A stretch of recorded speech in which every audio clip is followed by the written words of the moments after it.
and welcome to the Cross Island Podcast. I am your host, Lyle Gillen. I am brought to you here today with a co-owner of the Cross Island Sports Network, Joshua Silverberg. Josh, how you doing today, my friend?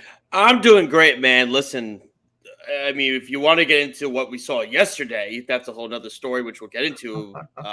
Instead of the Poopy Bowl, it was the Poopy Bowl. Oh my God, it was. Well, we'll get to that in a little bit, but listen, I'm glad to be here. I'm filling in for Errol. I'm excited to be working with Lyle again, and of course, if you could check it out, my show on Fridays as well, Game On the Worldwide Sports Radio Network as well. Check that out. 6:30 we usually start. Myself and Eric Bowe. Eric's very big into the fantasy. We're actually playing each other this week in fantasy, Eric and I, right now in football. Kick his ass, aren't you? Right now, because I love how ESPN takes forever to load. I am up 145 to 110. He's got two players left. He's got Jacobs and Laporta playing tonight for Vegas and Do you have anyone left? I got nobody left, but I have a 68% chance of winning. He's got 32. Then again, week one, I had a 1% chance of winning. The guy who plays had a 99% chance. Xavier Gibson got the punt return touchdown because I had to get special teams, and then I won. So, I mean, but look, Jacobs and Laporta have to go completely off tonight for them to win. That's 35 points, a lot of points for two guys, but we'll see. If I could beat him, we're in two different divisions anyway. We're both in first place in our divisions, so we're going to meet each other in the finals anyway. So he invited me to the league. I just joined it, so I mean, whatever. Well, now you're going to show him who's the real owner of the league. Well, yeah, for sure. I mean, I haven't done football in ages. It's been 5 years since I've done fantasy football. So, well, we're going to get into Jets and Giants today. We're going to get into the NFL trade deadline a little bit. The Giants made a nice trade today. They definitely great trade. were the winners of that, it appears right now. And we're going to get into the latest on the Rangers and the latest on the Islanders. Well, Josh, yesterday was a interesting game for sure. It was definitely one of the worst football games I've ever watched in my entire life. That's the reason I have Red Zone. So I have to watch that nonsense. So why don't you give your opinion on what you thought the show or what you thought about that game? Well, it's funny because we're in a group chat with our friend Matt Rontanini, and Matt said he's going to check out the show tonight. And the reason it's being is that now Lyle is a very positive person with this. He is. And that's great. You can have that fandom. That's awesome. That's fantastic.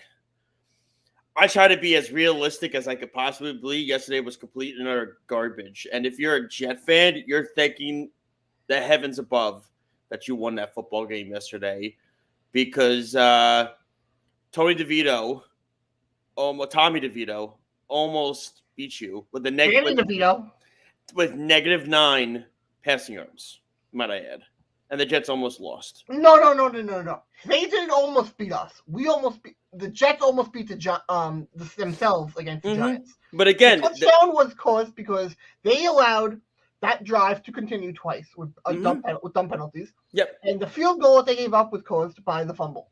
Yes. No points did the Giants get because they received a punt and took it down the field themselves. They needed help on every point they got or every opportunity for points that they got.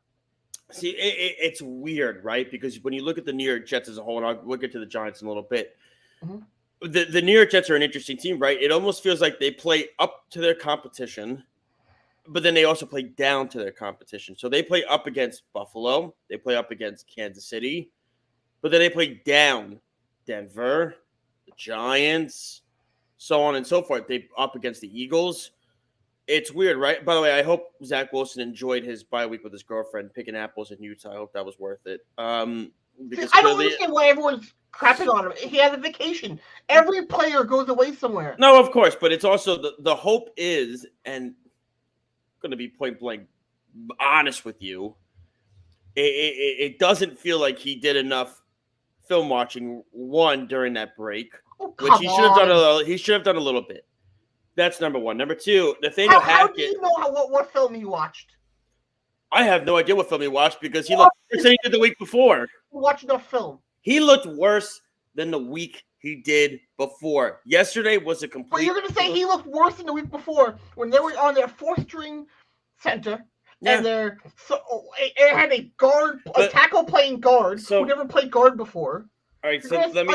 At that point, anything about Zach Wilson, I'm not blaming him for. That's fine, but let me ask you this question. So on the 4th and 10, right, when they're down 3, the last drive before they got the game-winning, before they got the tying drive to kick the field goal, the one before that, on the 4th and 10 where Thibodeau got him. I've watched the highlight 3 times today. Now, the offensive line, I understand completely, and I get it, is a makeshift offensive line right now. We understand that. We get it. He had about 7 Mississippi seconds to throw the football. 7. But again, this also leads to... There was no one open. But therein lies my other issue with the New York Jets. They don't have any receivers. You want to blame Zach Wilson on that, but on the 3rd down, Lazard had a pass in his hands and he couldn't catch it. Yes, and so here's the thing, though. Well, I'll get back to the Wilson stuff in a second, but this is the other problem with the New York Jets. Other than Garrett Wilson, this team does not have any receivers on this roster that can create separation. And I saw a stat today. It was crazy. Randall Cobb is 2nd in the league in drops. Allen Lazard is 4th in the league in drops. So I hope Aaron Rodgers, who's not playing right now, is happy that he brought his guys in because they suck. All right? That's number 1. Number 2, yes, I understand. Oh, listen, you have your opinion about Zach. That's totally fine. Here's what I see about Zach Wilson. He still gets in his head, and there's nothing between the ears at times. Go back to the third and something play where he completely underthrew Breece Hall.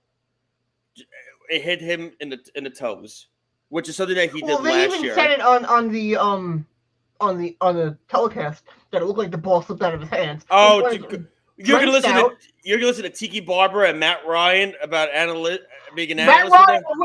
Matt Ryan, I will. All right, Tiki Barber's an idiot. Well, Tiki Barber's the one that said it. That slipped out of his hand. Matt Ryan agreed with him. So. That ain't saying much. How many Super Bowls have you played in? How many has Matt Ryan won? The same amount as me. 0. But you know what? He played in one. Yeah, and he blew one of the biggest ones in the history of the league. 28-3. Still played in one. Congratulations. He's won the same amount as I have. 0. So that's the Buffalo Bills, baby. That's right. But the point of it is this. Listen, it's interesting because I'm so mixed on Zach, man, because I just feel like even when Zach does have time, it's crazy that, like he's still missing guys wide and everything like that, some throws and everything of that nature.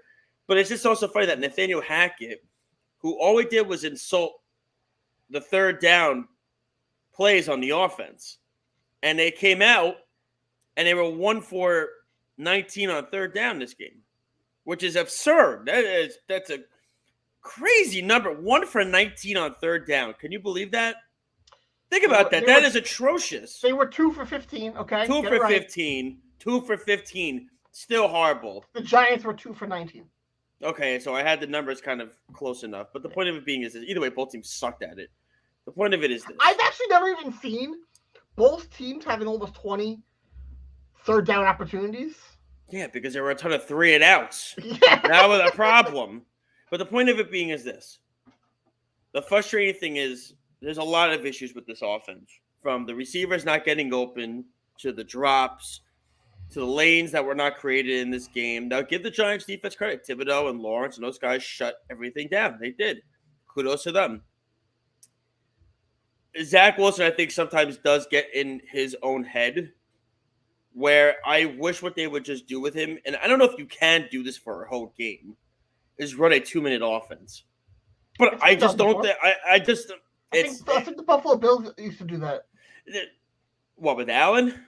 No, it's very tough to do. I think they did it in the late 90s when they were very good. I feel it's hard to do it only because the thing of it is, one, the playbook is quadruple the size of what it was back then. And the issue is that you're going to constantly have to do audibles at the line of scrimmage. And I don't think the Jets trust Zach enough to do the audible and the changes at the line of scrimmage. You've seen it. He never changes the play. He will not do it. And he did it against Denver a lot. Did he do it, or was it Hackett telling him to do it? You can say that about any quarterback. That's what I'm saying. I don't know. Well, you can say that about any quarterback, though. That's unfair to really make that argument. No. Peyton Manning and Tom Brady did themselves. Those guys did themselves. But like Aaron Rodgers did it about any quarterback when they have a headphone in their headset, that they can do that to pick him out for that. That's kind of unfair. Well, no. Listen, a lot of things I say about Zach Wilson are unfair because watching Zach Wilson is unfair at times. It's not fair. It's not fair. The number 2 overall pick in the draft, right? He's going into what? What is this? His 4th year? His 4th year. Third year. 4th year. 1, 2. That's his 3rd year. Point being is this. When I watch Zach, listen, they're winning games. I mean, they're not winning because they're winning because of the defense. However, he's making the plays when he has to. He is, except the Kansas City game. Well, and the Eagle game, the defense did that with the interception. Okay.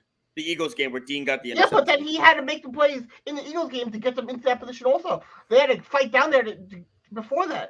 The thing of it is that when you look back at that Philly team, and again, we're going backwards. We want to go forward with this. It's a matter of this with Philadelphia. And the numbers speak for itself with Zach. It's a matter of... At the end of the day, the Buffalo game, the Denver game... Well, the Buffalo game, I'll give him credit for. That was a very tough spot for him to be in. Yeah, but the Buffalo game, the Denver game, I'll say even the Eagles game, and then just every win they've had, he has had to make the throws to get the points when the team has needed the throws. Every time he has done that. He might not have played good in most of those games for the first minute to the 50th minute, but when it comes down to him having to make those throws, he has. Sorry, I made a mistake. Alan Lazard is second in the league in drops. Randall Cobb is first. My mistake. Oh, that's even worse. It's worse than we thought. So that's always fun to see. Listen, I'm looking at the numbers out. Zach had a 35 passer rating. He had 35 against the Giants. 35. Oh, with that, 35. Like I said, with that weather and that but that's what that weather's going to be. That yes, but guess what? The weather's going to be that for the rest of the year. Rain, snow, sleet. It's going to be that. It might be a little bit different, I'm not going to sit here and say in that situation that I'm going to blame him when that was the weirdest shit I've ever seen in my entire life. I don't know if that was the turf. You know what? We talk about the turf. You're playing a quarterback when you can't. You're with a guard playing center who has never snapped the ball before in his life. All right, so let me ask you this then, really quickly, and also really quick with the turf. I don't know if it was a turf thing because guess what? Kirk Cousins tore his Achilles on grass, Lambeau. So the whole turf notion. Listen, that's a whole debate for another day. When Zach had a healthy line this year, and I would say, what was it, week 3?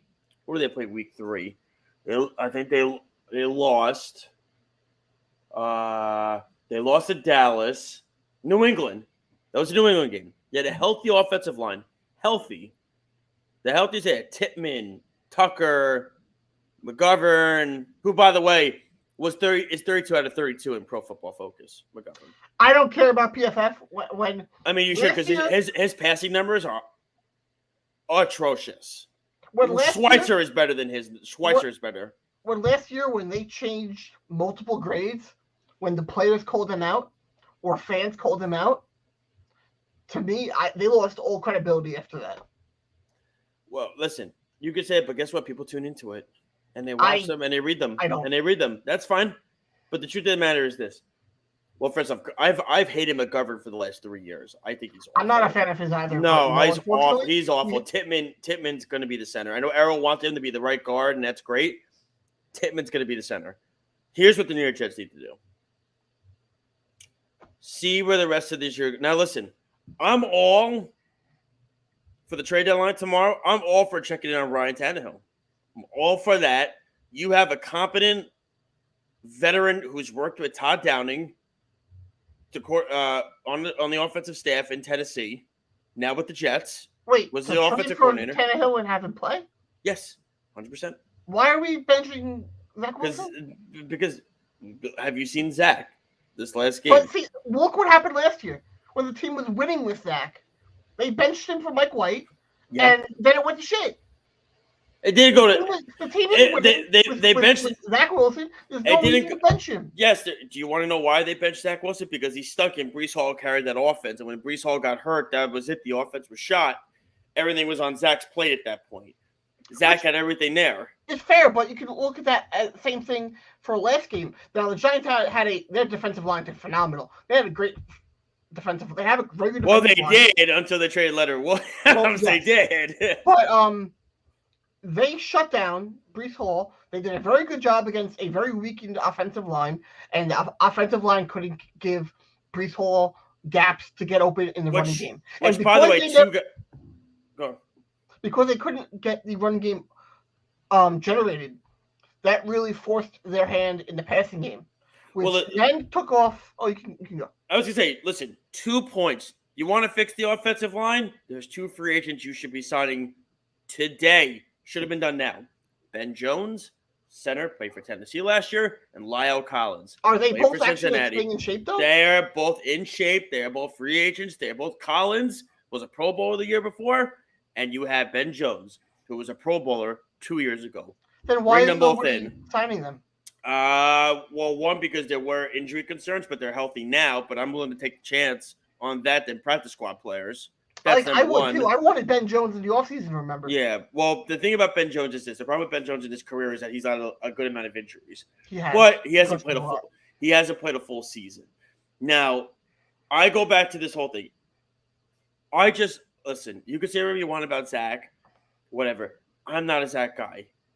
I've tried. I'm not. I don't see it with the kid. I understand Rodgers wants to help him, and that's great. That's awesome. Here's the reality of it is this. The reality is if the New York Jets don't make the playoffs this year, well, there's a very real possibility they don't because guess what? Cincinnati's finding themselves right now. They are. Okay? Baltimore looks great. Baltimore looks great right now. Pittsburgh has an extremely easy schedule the next few weeks. They have Arizona. They have Houston. It's ridiculous. They have one of the easiest schedules. And then you have Buffalo in there because guess what? Miami is number 1 right now. Now, Miami, I think, is fraudulent. I need to see them against a good team. But if you had to do the lockup divisions, Miami, Jacksonville, Kansas City, Baltimore. So those are the 4 divisions. Then you get to the wildcard spots, which are 3 of them. You're going to have Pittsburgh in the mix. You're going to have Cincinnati in the mix. They're finding their rhythm right now.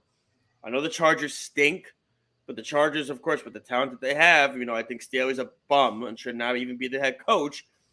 The Chargers will be in that conversation. Go to Cleveland. Cleveland with that defense will be in the conversation. That's the thing that you have to look at. There's a ton of easy games that they should win coming up, too. Well, they have 2 games. They got the Chargers and the Raiders coming up, and then you got back-to-back weeks of Buffalo and Miami. They have to win both of those. That's only one of them. They need to win these next 2 games. They need to beat the Chargers at home and beat the Raiders on the road. They have to win these 2 games. The Raiders on the road is going to be hard. The Jets, the Raiders stink. Yeah, but the Jets historically don't do good going to the Western. No, they beat Denver. They beat Denver. Yeah, but they're a train wreck. What is the Raiders? I understand they beat Kansas City. And let me tell you, if they're a train wreck, what are the Raiders are 10 feet underground. They're literally. Is that the worst team that Tom Brady has ever been a part of? Yeah, I would say probably since but they have to win both of these games. These are must-win games. You're the home team. 100%. You're the home team against the Chargers, and the Chargers are not great. Now, listen, the New York Jets, and again, I'm not a Zach Wilson fan. Nothing's going to change me. I'm not a fan of his either, but. I'm a bigger fan of him than bringing somebody else in at this point because I think Zach knows more of the playbook, and I think. Well, if Tannehill comes in, he knows the playbook because he's worked with both Downing and Hackett before, so he knows both of them. So he knows the playbook. And the thing about Tannehill is he's a reliable vet. That's the difference. Zach, to me, it's here that makes me nervous for what he does, Yeah, because he's when he proven takes a when he step and he starts running 8 yards backwards to he's avoid proven something, that and when he never avoids it, it's a problem. he's proven that when he doesn't need to think, he's a decent quarterback. When he knows where he's going throwing the ball, he can do fine. But when he has to think, that's really when he gets himself in trouble. But don't you see that to be a problem? Oh, very much, yes. That's I'm why. not, like I said before, I'm not a that guy, but I think right now he gives us the best chance. And listen, here's the thing. In the draft this year, they get to keep that first round pick. Here's what you do. You go and draft one of these quarterbacks. You let them sit. You let them sit behind Rodgers, and you just cut bait with Zach, because the thing is, you're not going to give that fifth-year option to Zach, because guess what? No. You give that fifth-year option to Zach, Zach's not going to play because Rodgers will be back. So it doesn't make any sense. Now, they're not going to be high enough to get Caleb Williams, thank goodness. And they're not going to be high enough to get Drake May. I think Penix, to me, is a perfect fit in my eyes for him to be on this New York Jets team. Penix, the QB from Washington. Bo Nix, although the problem is now Bo Nix is probably going to go in the top 10 now too. Bo Nix has been playing out of his mind ridiculous this year. So he's probably going to be and everything of that nature. But my eyes is those are the two quarterbacks that the Jets. Michael Penix is the one, because you see what he's doing in Washington right now. They're fifth in the country, and they're in the playoff race right now. Again, they're not going to be able to get Bo Nix. Bo Nix is going top 10. You've seen it. We've seen what he's done. Now, he lost that game to Washington, but he went toe-to-toe with them on the road. I know Arrow wants Riley Leonard because they interviewed Riley Leonard when he was at the network, and he likes him out of Duke, and he's an ACC quarterback, and he likes him. Sports Network. Yes, at the Worldwide Sports Radio Network. He interviewed him there. That's fine. My eyes, go get Michael Penix. Cut bait with Zach. Let Penix sit behind Rodgers for 2 years. Boom. Your solution is solved. Stop starting the quarterbacks right away. This is the other big problem the New York Jets have had. Sanchez should have sat. Darnold should have sat. Wilson should have sat. Geno should have sat. All these guys should have sat, and they continued the trend. When Pennington sat for a year behind Testaverde, it was beneficial. Yes. It was beneficial. And the Jets just got away from that, and it doesn't make sense. But going back to... Well, you're paying a quarterback way more now that you're drafting in the first round. Of course. You did back then with Chad Pennington. Of course, but at the same time, though... That's what it comes down to. No, of course, but when you look at the trend... Yes, but when you look at the trend of guys that take a year or two to wait their turn, right? Compared to the Packers are the kings of it with Rodgers. They're the best at it. Rodgers sat for 3 years behind Favre, and now we're seeing Jordan Love. And I know everybody's crapping on Jordan Love, and I totally get it. I understand. Listen, Jordan Love hasn't even played 7 games yet. Can we wait? Can we wait a second? He's a talented quarterback. I mean, it's just we gotta wait. I understand it's very frustrating. Here's the thing, and I understand this point to where the Packer fans are coming from. They're with Favre and Rodgers, Lyle. Yeah. So they're greedy. They've had Favre and Rodgers straight, and now they're like, oh man, God, we had 2 Hall of Fame quarterbacks. Now we're starting a kid that seems to be really inconsistent. This is not good, and everything like that. And it's understandable. Whereas as a Jet fan, like us, we're like, Zach Wilson sucks. Oh, there's nothing new. That's par for the course. Doesn't matter, So in the end, the Jets have to figure out this. I don't know, man. I understand what you're saying about Zach starting the rest of the year. It could give them the better chance. I'm all for Ryan Tannehill because he's worked with Todd Downing before, who's on the staff. He had success for Downing. I would look into that. I don't think they will, but the Jets need a receiver. They need offensive linemen. They need to get those 2 things. They need a guard, they need a center, and they need a wide receiver because there is no depth at this in this depth chart behind Garrett Wilson. I fully agree with you on all of those things. If you're a Jets fan, let's hope that they can get some interior linemen and get a wide receiver. You brought Carl Lawson. You brought up the trade deadline. let's talk about what the Giants did today. They made a great trade. They did a phenomenal job moving Leonard Williams. They got a second and a fifth back. I think that's a tremendous trade on the Giants. I don't know how they did that, but I can tell you how they did it. Okay, Mr. GM. They Steve Cohen the deal. They paid Leonard Williams' salary to get the second round pick. That's how they did it. How many years left does he have? I think it's this. This is the last year. I think this is it after this. Yeah, they Cohen the deal, as we say. They paid to get the higher draft pick, and it's interesting. This is Leonard Williams' first time actually not playing for a New York team. He's been with the Jets and then the Giants his whole career, and it's also the second time the Seahawks got fleeced by the other New York team. First the Jets, now the Giants. Having said that, we clearly see where the Giants are going after yesterday's game, right? Now, Daniel Jones is clear to play this week. They've cleared him. Coincidentally. If you're a Giant player, you are very sad that Tyrod Taylor is no longer your quarterback because Daniel Jones is terrible. I've said it every week on here, and me and Errol go back and forth every week. Daniel Jones sucks. Yeah, he says he doesn't have enough weapons or anything and all that stuff. And I tried sticking up for Daniel Jones, too. I did. He can't anymore. He's bad quarterback. But you know what, though? Even last year, I don't care. You cannot sit here and justify the contract he got off of a quarterback who had 15 touchdowns in a passing league. Yes, and I agree with you, and that's fair. No, of course, and I agree with you 100%. Now, if I could play devil's advocate for a second, yeah, we talk about Zach Wilson, right? Not having an offensive line or weapons to throw to other than Garrett Wilson. You're fair there. What the hell does Daniel Jones? Daniel Jones has a JV line, and his number one wide receiver is Darius Slayton.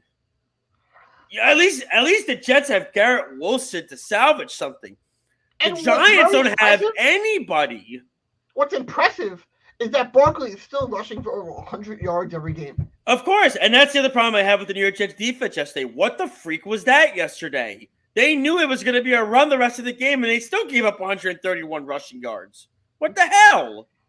But and that's another problem. He only averaged like 3 yards a carry. He did, but the problem is, look at some of the big runs that he gashed them on, and it was ridiculous. Because he did get a couple. I'm just trying to figure out why Ulbrich didn't just stack 8 in the box, since you knew DeVito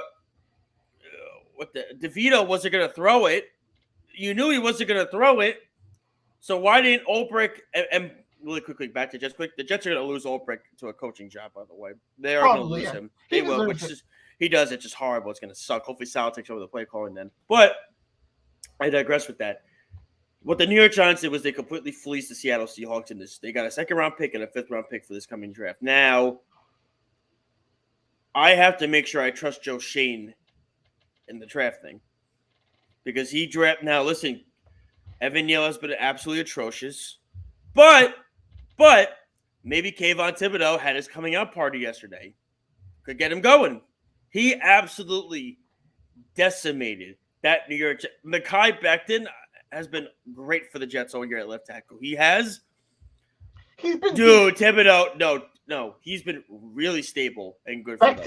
I think he's been serviceable. No, he's been very stable for them. Trust me. If you look, he's averaging 3 to 4 pancakes a game. Not eating wise. He's putting up some bad sacks some games. Yeah, he's the left tackle. He's got the toughest job of anybody on the line because that's where the pass rush, especially because Zach's a right-handed quarterback. You're right about that, but at the same time, it's not like he's blocking the guy and they're just breaking off of him. He's getting completely ran right by. Well, the last 3 weeks in a row that he has. Well, no. On Twitter, he needs to be better. No, the last 3 or 4 weeks, I think he's only against Philly. He didn't allow a sack in the game. He did. He definitely did. No, he didn't. No, that was. I know which one you're thinking of. The one where. No, he definitely did. No, it was McGovern that allowed it. I saw the stats. McGovern allowed it in the sack against. I remember what it was, but he's been great. I've had no problem with him at all. I don't know, but back to the Giants. Yes, I was gonna say back to the Giants. Here's the thing. Daniel Jones. I'm sorry. I got to give the guy a little bit of a break here, don't I? I mean, fair. a little bit. It's not his fault the Giants gave him $40 million. They gave him the money. He took it. What do you want him to do? Say no? You can't do that. And now, if they trade Barkley, which if I'm the Giants, I 100% would. If I'm the Giants, I wouldn't even play him the rest of the season, Jones. With that offensive line, and if they trade Barkley, sit him out the rest of the year. Listen, let me tell you something. I've had neck fusion surgery, man. When you feel numbness and tightness on your left side, something ain't right. No. That's the reality of it. I've dealt with that with my fingers and my hands before. And obviously, I mean, the fact that they're clearing him is crazy. Because I look at it in this perspective. If you're the New York Giants, you just gave this guy $40 million. Well, you're going to play him on this team that's only going to win you 3 or 4 games this year. What's the point? With all the needs the Giants have, what do you do? Now, say they get a top 3 pick. There's a couple quarterbacks that can be up there in the top 3 that are worth drafting. And what do you do if you're the New York Giants? I think if you're the Giants, listen, I think Williams is going to go 1. I don't know who's going to yet. If the Bears get back-to-back picks, the Giants are hoping they don't. If I'm the Giants, I'm so desperately hoping Marvin Harrison Jr. is there for them. Okay, so here's the thing. Say the Bears do get back-to-back picks. Are they trading Fields and then taking Caleb Williams? Yes. Yeah. 100%? 100%. They're investing still a lot of money in Fields. I know they are. Yep. And to me, I don't like the decision. I think Fields is another guy. And now listen, I'll be on record, and I still believe it. I think Justin Fields is one of the most overrated quarterbacks in the league. I will say he doesn't have an arm. He can run. He doesn't have an arm. But again, when I was on Sports Loudmouths with Errol a couple of years ago, I got lambasted on a steak by Errol and Speedy when I said I think Kyler Murray is one of the most overrated quarterbacks in the league. And I got lambasted. Go back and look at the show years ago. I got crushed for it. You're crazy. You don't know what you're talking about. So I'm telling you, man, Kyler Murray stinks. You watch. You can't be good when you don't play. When he's played, has he really been that good? No. Has he really been that good? Exactly. So point being made right there. When you look at this whole thing, I think they would trade Fields for Williams. The question is, who would take Fields? I think teams would line up to take Justin Fields. They would, because they like to see what they could get out of the kid. And a lot of coaches have an ego, and they feel like they can be the guy to really fix a player. And that's why I think someone will take a shot at him. But now, where does that leave the Giants? Where does that leave who's left?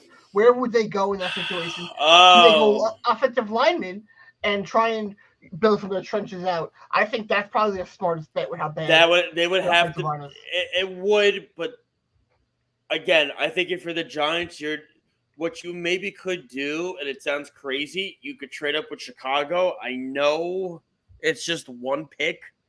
It is just one pick. And I know Chicago would want Marvin Harrison Jr., but if the Giants offer their first-round pick, their second they got from Seattle, and another future first, and you do that, to move up one pick, Chicago, you're gonna have to, man. If both teams want the same guy, Okay, so you say you move up and the Giants draft Marvin Harrison Jr. Mm-hmm. How are they going to have time throwing him the ball? Well, the offensive line is terrible. It is, but that's the thing, though. So they have Andrew Thomas. You can get a good wide receiver in the second round. They tried to. His name is Jalen Hyatt. He hasn't done anything. But, you can't. It's not fair to him when you don't have time to throw him the ball. They've had time to throw him the ball. He just doesn't get. He doesn't have the separation that they thought he was going to have with the speed that he was supposed to come out of in college. That could also be developed. Speed? No, he has the speed. Teach him route running. Teach him how to separate and move someone and get guys open and make their own space. That is big for a receiver. It is, but it's hard. He's not slow. I'm saying a player can be slow and still beat the best cornerbacks if they know how to be a good route runner. Well, listen, I think if you're the, I'm just trying to look up his height right now. No pun intended with Hyatt. Hey, he's 6 feet tall though too. So so he's small. So that's the thing. That's not That, small. That's average. yeah, that's funny. He wanted another crack at Sauce Gardner yesterday. That's funny. Um, Listen, the thing about Marvin Harrison Jr. is this compared to a guy in the second round. Marvin Harrison is one of the best wide receivers to come out of college in years. He is. Years. This is a guy that I think if you're the Giants, you could say to yourself, oh man, gosh, we can finally get him a player, Jones, that he could actually throw the ball to, that knows how to run routes already, that is it has it up here, and maybe that can open up more for Jalen Hyatt, because it's very easy to defend the Giants. It is. It's very simple, especially with Waller out now, because the problem with this is why Waller was given up for nothing from the Raiders, because Waller's been injury prone for the last 4 to 5 years. He hasn't stayed on the field. He hasn't. And to me, if you're the Giants, I would continue to sell. I would trade Barkley. I actually like your idea. I like your idea of sending Daniel Jones and trading Barkley. 100%. Listen, I think that's a great idea, because the offensive line's not going to get healthy. It's not. And the thing of it is that I feel like last season, I said this to Eric Bowe on the show, and Eric Bowe agreed with me, and he's a huge Giants fan. I think last season it's going to set this Giant team back another 5 years, because I think it was a mirage with the schedule and everything was that they had a great playoff win in Minnesota. And then they got a reality check against the Eagles, and then the Cowboy game happened on the first night of the year at home, and that was a bad. You're thinking maybe the Eagle game was a lesson learned, but then you had the Cowboy game opening night on Sunday Night Football at home, and then you were like, oh, God, maybe we are at square one. But the other interesting thing, too, is the fact that the Giants, and it's weird because I still like Brian Daboll. I said this 3 years ago on the show, too. Arrow and I, we were having a conversation about the Chiefs-Bills game when the Bills lost that crazy divisional round game to the Chiefs. I said at the time that Bills should hire Brian Daboll and they should fire Sean McDermott. I said it that week. So it is a mistake, and they let Daboll go to the Giants. McDermott is still here with Buffalo, and they are as inconsistent. And McDermott's probably going to get fired because they're not winning the Super Bowl. I don't think they make the playoffs, to be honest. I don't know. I think there's a solid chance the Jets could pass them. Well, the thing is, they have so many. They got so many injuries. They lost their two best defensive players, Tre'Davious White and Matt Milano. I think that just in itself is tough. But the thing of it is that 3 years ago, that offense went toe-to-toe with Kansas City, and it really does. And I don't like the Buffalo Bills, but I do feel for them that Allen did not get another chance to get the ball in his hands against. And Mahomes got it, and they won it because toe-to-toe, those two were going at it in one of the greatest playoff games you can remember. And that was when I said Daboll needs to be the head coach. McDermott needs to be let go. They let Daboll go to the Giants. McDermott wound up staying. And I think they're going to rue the day that happened for Buffalo. See, I don't think you can do that. He misses Allen. Allen misses Daboll, by the way. When you have a massive game like that, you can't fire the head coach. And then hire the offensive coordinator. No, you certainly can. Oh, absolutely. I think that's not. You can. I don't think it gives a good image to other coaches that could come in. Let me ask you this: Who do you think's a better head coach, Sean McDermott or Brian Daboll? Who do you think's a better leader of men? Who's a better leader of men? I like Daboll better. But here's the thing, though: after McDermott had and gave the Buffalo Bills one of their best seasons ever, it's not a good message to send to other prospect coaches that could. Who cares what other prospect head coaches are? Who gives a damn? If they have the guy in the building that's already there, then you hire him. Who gives a crap? I don't if he's there, it's fine. Move. When has that ever been done? After a successful year like that, you fire your head coach. And I mean, you kind of do it when the first year McDermott got to the playoffs, they lost in their first game. Mm-hmm. Then the second year, they played their first game. Allen lost that game. Then the third year, they won a game barely, squeaked by. Then they go into Kansas City. The offense did all the work, and the defense was trash in that game against Kansas City. Then the next year, they play the Bengals. Actually, no, they almost lost to Skylar Thompson and the Dolphins at home in the wild card game. That was very close to happening. Then they get lambasted and curb stomped by the Bengals at home. So all I've seen from Sean McDermott is regression. And since Ken Dorsey has taken over as the offensive coordinator of the Buffalo Bills, I've seen Josh Allen have regression because Brian Daboll is not there anymore. And this is a problem because I still think if Daboll stayed and say he hired Wink Martindale as his defensive coordinator for Buffalo, do you know how good that Buffalo Bills team would freaking be if Brian Daboll as the head coach and Wink Martindale as defensive coordinator? They'd be unbeatable if Daboll was still there. The only thing that Sean McDermott has done, and I've seen it, and it's like the stock market last few years. Mm-hmm. It's just gone down, and it's regressed, and it's constantly regressed. But the thing is, McDermott's supposed to be a defensive head coach, right? Yeah. That defense has regressed. It's the other issue. So but when your offense isn't doing a lot and we've seen with the Jets, when the more your defense is out on the field, the more tired your defense is going to get. Well, on that note, we're going to head and go over and talk about the latest in New York. By the way, really quickly, we added a third New York team for football there. See what we did there with the Buffalo Bills? Good for us. No. They're not in the real New York. Good for us. They're not in the real New York. I'm kidding. Don't hate me for that. I mean, we're not, but that's fine. We're going to start off and talk about. We're going to go into Rangers Town over here. The Rangers have had a very good week of hockey. They've played very well. What is your opinion on the New York Rangers right now? Well, Peter Laviolette, I mean, you've noticed about me, Lyle, for years. You could ask Matt. Why did you stop being an Islander fan? No. Peter Laviolette, when he got fired, when I was like 7 years old. 6 years old. I also let down because of the colors. That also did. And then I realized the Rangers were nicer, so they went that way. Then I'm a Met fan, so it doesn't make sense. Why'd you stop being a Yankee fan? There, good thought. Okay, back to the Rangers. Yeah, back to the Rangers. So, point being is this: Peter Laviolette is his 1-3-1 zone. His 1-3-1 zone is still one of the most simplest, boring, yet awesome things to root for in the NHL. Right? Brings a forward in, past the neutral zone. They dump it. If they feel the player is not going to get to the puck, he sends everybody back on defense. Whereas Gerard Gallant would have everybody pinch in. Everybody would pinch in. And if something got screwed up, right, it's an odd man rush going the other way. It would be every time. That's number one. Number two, their practices are a lot tougher. From everything that I've read online, their practices are longer. They're harder. They're competitive. And they're a lot more, for the players to be able to actually, feel like they're in an in-game situation. Whereas Gallant's practices were very short because he didn't want players getting hurt. He was very lenient. And he relied a lot on his assistant coaches to run the practice.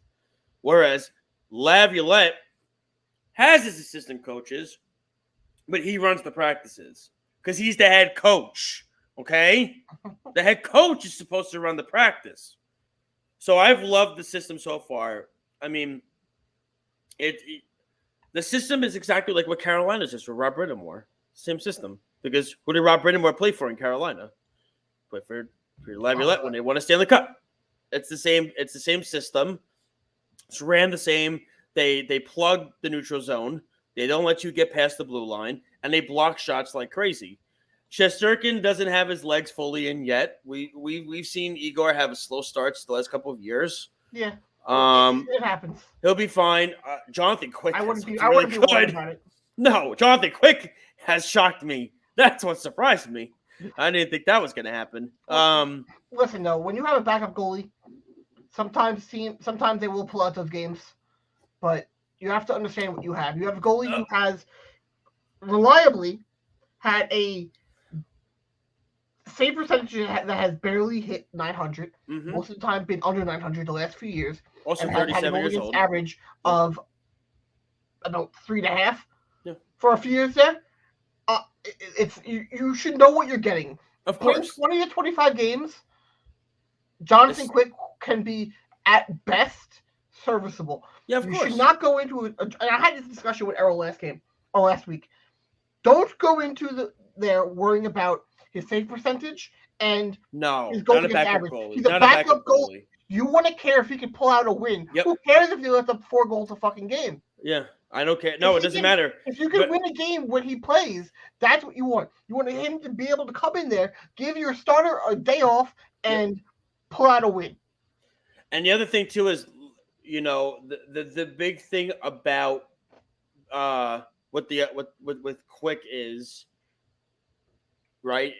Let's give credit where credit is due. That's Benoit Allaire, who's one of the best goalie coaches in the league. Mm-hmm. He's been there.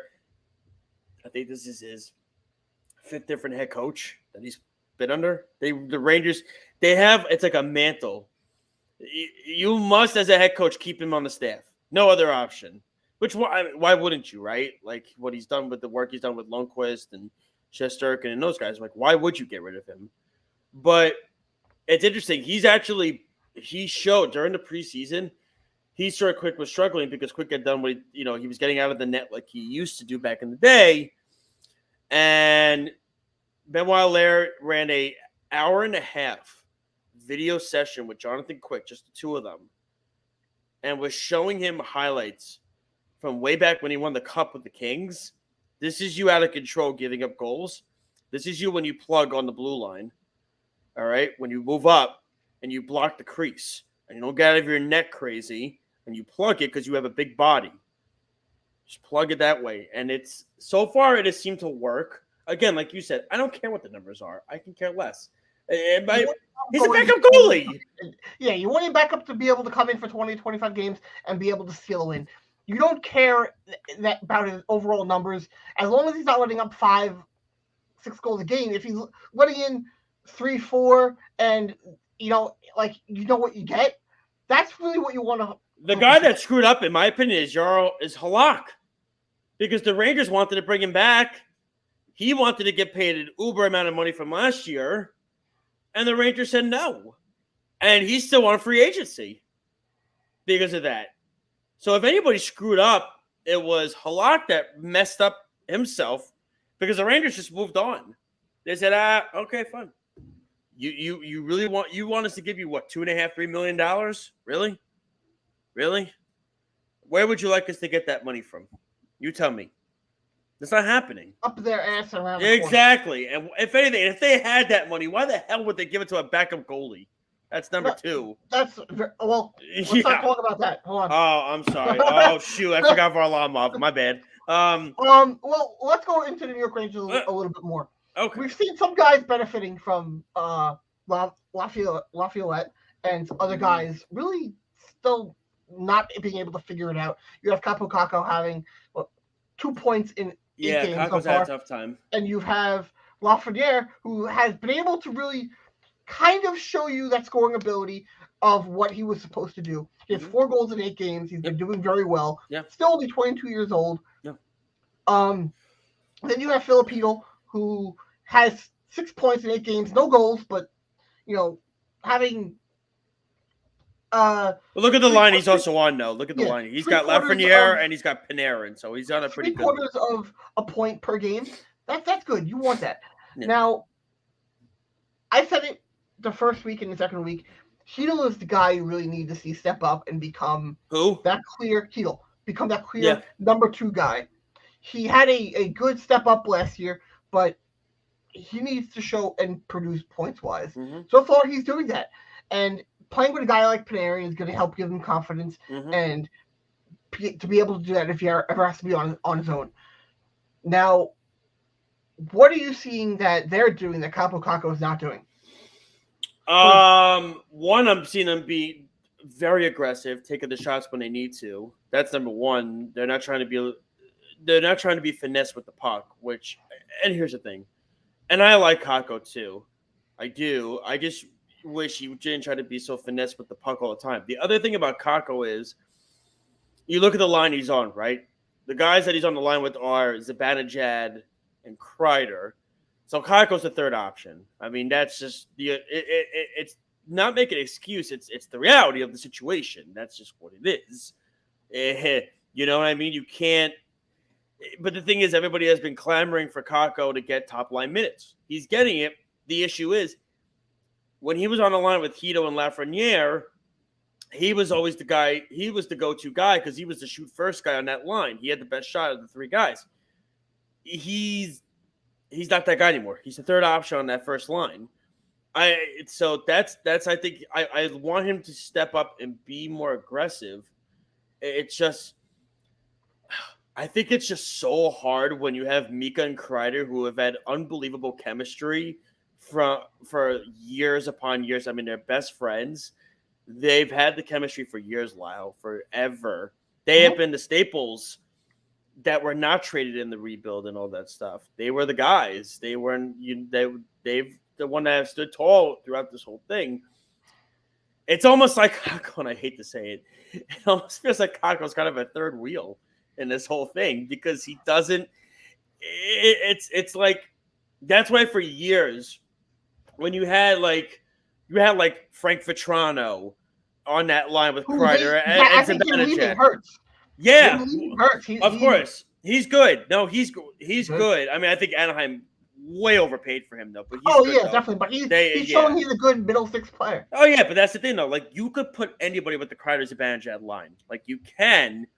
The thing just be aware you're going to be that third option. You're not going to be the number one guy anymore. Whereas when Kakko was on the kid line, Kakko was the first option on that line because he had the best shot out of the three guys. That was the biggest thing. I think the one big thing that really is going under the radar that we're not talking about is that the fact that Braden Schneider finally has a good veteran to play with in Erik Gustafsson. I think Gustafsson has done a great job so far, whereas they've tried for the last 3 years to find a veteran to play with Schneider. They've tried, and every single one of them failed miserably. So the Rangers are going for NHL, the copycat league. Every league is like a copycat league. What the Rangers are trying to do is trying to mimic what other teams have been doing that have been very successful in the playoffs. And it's really been moving along. Everyone talks about forever, you need great goalie to win a cup. And then I said it for a while afterwards. You need grit. That stopped being a thing. Because now you just need capable goaltending to win a cup. Yeah. But then for a long time it was you need very good center play to win a Stanley Cup. Mm-hmm. And now what it's looking at, if you look at the last few teams that have won a cup, you need fast, good puck-moving defensemen to win a cup. Yep. That's why teams like Carolina were able to take the former Ranger defenseman who was really bad in his own end. D'Angelo, put him that douche. Put him out there, and he able to play well because if you have the puck if you have possession of the puck for majority of the game, that's less time your opponent has to try and score, and more time that you have to try and score. So now you look at what the Rangers are doing. Goodbranson, he's not the best defensively, but he's a good puck-moving defenseman. He had a PTO with the Islanders a few years ago. Wasn't very good. You look at the team, that's really what they're going for. They have Adam Fox, who's a top 3 defenseman in the NHL.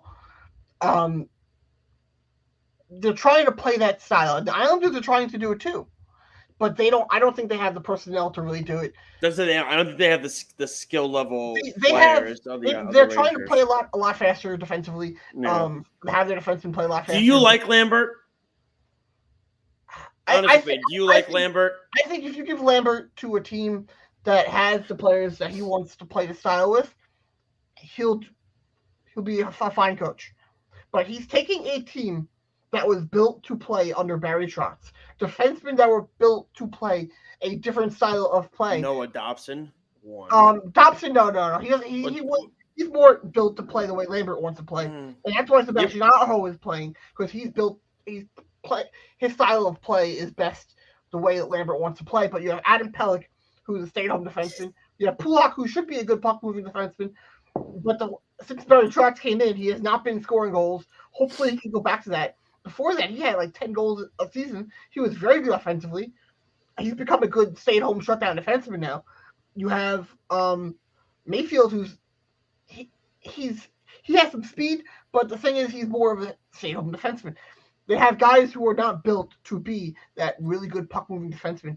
And now you look at the 2 years the Islanders went to the conference finals, they had Nicoletti as one of their top defensemen who fits that profile. Very good, fast, puck-moving defenseman. That's really what you need now at the top of your defensive pairings. They don't need to be a great stay-at-home defenseman. That's a really late 90s, early 2000s style where now you need a Adam Fox type guy. You need those guys that are. Well, they're hard to find. I mean, they're hard to find. But if you can get a guy who is fast, can move the puck well, like Nicoletti, you can be serviceable. But right now, the Islanders don't have that. They're trying to develop Dobson to be that guy. He's been very good so far, and that's really what the league is developing to become. To win a cup, and you look at the last few guys. You have Colorado. They have that. You have Tampa Bay. They had that. Hedman's one of the fastest defensemen in the league, and he's very good offensively. I was say I don't know if Vegas really. Oh, Vegas definitely does. Petrangelo. Do you think Petrangelo's like fast? Like he's a great defenseman, but do you think he's fast though? A fast defenseman, or do you think he's more like an anchor where he could lead the defensive charge to get everybody set up in a way? There was a. They also have what's his name? Let me bring up his name because I can't think for the life of me right now. I'm focusing on the Islanders, and you brought up Vegas. Thanks for that. Sorry. Threw me off. I was trying to, figure places you love to visit. Vegas is one. I brought their name in. How are the Islanders doing tonight? It is 0-0. I almost said 0-0, and that's how you know you've been watching way too much hockey. Well, they have Tedor. He's a very good offensive defenseman on there on Vegas. That's a team also that built from the defense out and has very good defensemen. And then they added the forward group later on. Mm-hmm. They added the Eichel. They added the Stone afterwards. They built that afterwards, the core of the team. And they're a team that, look who they had with goaltending last year. Adin Hill. In the Cup Finals. Yeah. That is, having a way of in the past is having, you need an elite goalie to win. You don't need that now. You just need a goalie who is serviceable, can win a cup. That is what Colorado did. The game has changed. It's more about speed. It's more about having very quick transition. If you possess the puck for majority of the game, that's way less time your opponent has to score. It's kind of like a reverse trap, where the trap was let your opponent come in, have them turn the puck over, and then you gain possession of that. Now, you're going to be having the puck majority of the game. That isn't the way the game is moving now, with good possession defensemen. And, well, that's just about it for the show today. But thank you, Josh, for coming on. Oh, man, it was awesome. At 8 o'clock, but I thought we had a very good show. Great show. We had a great time. I had a blast. Thanks for letting me hop on. And like I said, tune into Fridays on the Worldwide Sports Radio Network. Game On. Actually, I was going to say I'm going to be gone a few weeks, so Lyle might be filling in for me on that show with Eric Bowe in a few weeks. So you might I would absolutely love to. Might check that out for sure. But thank you so much, man. I love what we're doing here with the Cross Island Podcast and everything like that. It's getting great. It's going to get better once things get into fruition for sure. Just trying to build brands. That's what you got to do, man. Just build a brand, and that's it, man. But thank you so much, man. I'll talk to you soon. Have a good week, all right? And I'll see you this weekend. I will see you this weekend, and yes. I hope you have a great night. Thanks, man. You too. Thank you to the fans as well. Hasta la vista, baby.